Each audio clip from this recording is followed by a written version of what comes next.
नहमदुहु व नुसल्ली अला रसूलिल करीम अम्मा बाद फ़ाऊज़ु बिल्लाहि मिनश शैतानिर रजीम बिस्मिल्लाहिर रहमानिर रहीम। मोहतरम साथियों, हक़ मौजूद तसव्वुफ़ छा आहे ऐं तसव्वुफ़ किथां साबित आहे, इन ते ॿ चारि ॻाल्हियूं अर्ज़ु रखंदासूं।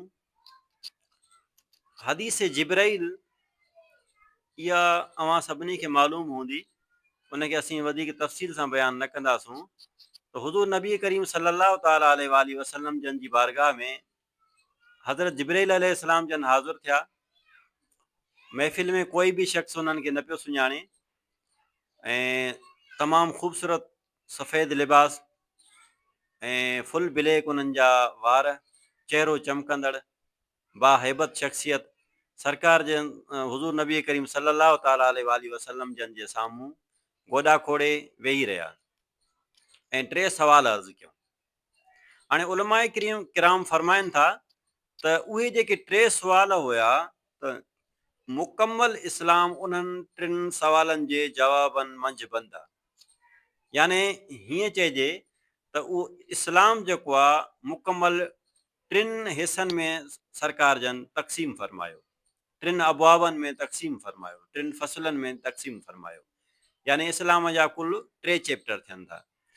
त हज़रत जिब्राइल अलैहिस्सलाम जन जेको पहिरियों सवाल अर्ज़ु कयो कि मल इस्लाम या रसूल अल्लाह, पाण इरशाद फरमायूं इस्लाम इहो आहे त तव्हां गवाही ॾियो त अल्लाह ताला खां सवाइ को बि माबूद न आहे, को बि इबादत जे लाइक़ु न आहे ऐं मुहम्मद रसूलुल्लाह सल्लल्लाहु अलैहि वसल्लम अल्लाह ताला जन जा रसूल आहिनि। ऐं निमाज़ सुठे तरीक़े सां अदा कयो, ज़कात ॾियो, रमज़ान शरीफ़ जा रोज़ा रखो ऐं बैतुल्लाह शरीफ़ जो हज करियो। हाणे ही जेके हिन जवाब जे अंदरि जेके इरशाद सरकार जन इरशाद फरमायो, उन्हनि खे इस्लाम जा रुकन सॾियो थो वञे।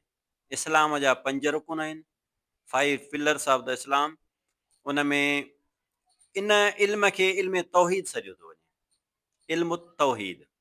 इन ते मुख़्तलिफ़ किताब लिखिया विया, तमामु घणा किताब लिखियल आहिनि, इल्मुल अक़ाइद बि इन खे सॾियो थो वञे। उन खां पोइ हज़रत जिब्राइल अलैहिस्सलाम जन ॿियो सवाल अर्ज़ु कयो कि मल ईमान या रसूल अल्लाह सल्लल्लाहु ताला अलैहि वसल्लम। पाण उन्हनि जो जवाबु फरमायूं त अंतुमिन बिल्लाहि व मलाइकतिही व कुतुबिही व रुसुलिही वल यौमिल आखिरि व तुमिन बिल क़द्रि खैरिही व शर्रिही मिनल्लाहि ताला वल बासि बादल मौत।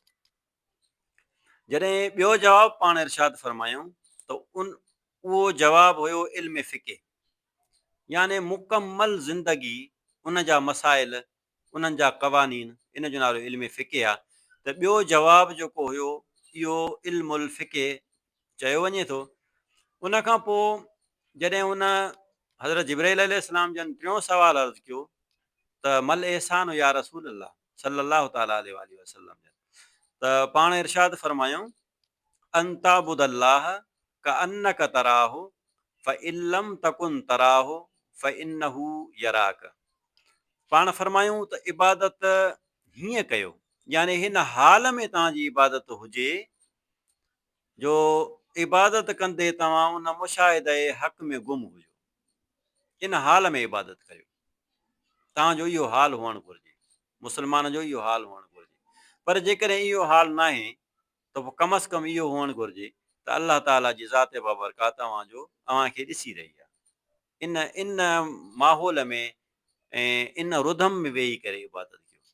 हाणे जेको टियों इरशाद फरमायूं एहसान, त उन एहसान मंझां ई तसव्वुफ़ साबित आहे ऐं एहसान मंझि जेको इल्मु अचे थो उन जो ताल्लुक़ इंसान जी दिलि सां आहे।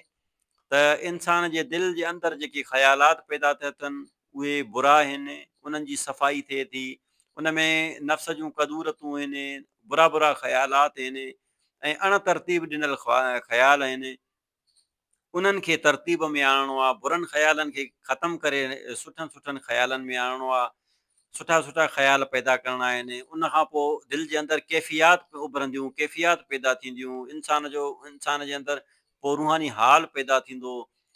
याने तज़किये नफ़्स जंहिंखे चऊं था, तज़किये नफ़्स जो मुकमल प्रोसेस एहसान जे अंदरि अची वियो। याने इंसान पंहिंजो तज़किये नफ़्स करे, तस्फ़िये क़ल्ब करे, तजल्लीअ रूह करे, तख़लीअ सर करे, त जीअं हुन इंसान जे अंदरि उन ज़ात इलाही जे मुशाहिदे करण जी कैपेसिटी पैदा थी सघे, उहो थांव पैदा थी सघे। इन जो नालो अहसान आहे, इन जो नालो तसव्वुफ़ आहे।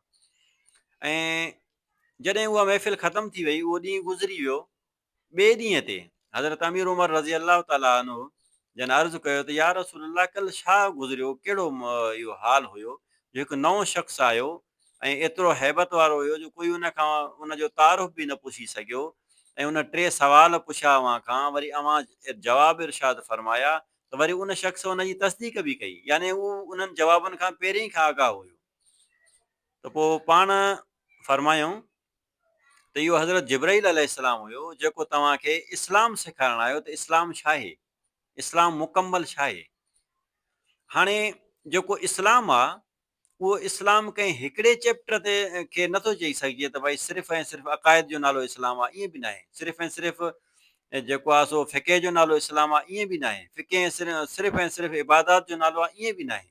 यानी टिनी जो नालो इस्लाम आहे। हाणे जेको अहसान आहे, उन अहसान मंझां असांखे तसव्वुफ़ जे लाइ राहूं मिलनि थियूं पियूं। ऐं जेसीं ताईं दौर नबूवत हुयो त सरकार जन पाण तज़किये नफ़्स करायूं। जॾहिं सरकार ज़ाहिर में पर्दो फ़रमाए विया, त उन खां बाद में सहाबा किराम उन मशीन खे हलायो, ताबईन किराम हलायो, तबो ताबईन किराम हलायो। उन खां बाद में औलिया किराम जेको आहे हिन तज़किये नफ़्स वारे मिशन खे जारी रखियो। ऐं हीअं खणी चइजे त जेकॾहिं कंहिंखे अहसान सिखणो आहे, यानी तसव्वुफ़ सिखणो आहे, त पोइ कंहिं बुज़ुर्ग जी सोबत में अचनि ऐं उन खां पंहिंजो तज़किये नफ़्स कराइनि। अच्छा, उन खां पोइ इहा ॻाल्हि अर्ज़ु कंदा हलूं त बुज़ुर्गान दीन तसव्वुफ़ जी तशरीह कहिड़े तरीक़े सां कई आहे।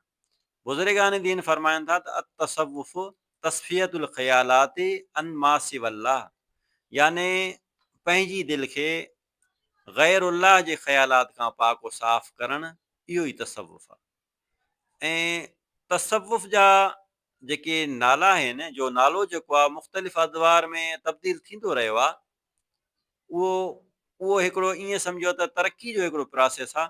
वक़्तु गुज़रण सां नाला बि मटिबा आहिनि, उन में पंहिंजो इस्लाहूं बि पैदा थींदियूं आहिनि, उन में नवां नवां रस्ता बि पैदा थींदा आहिनि।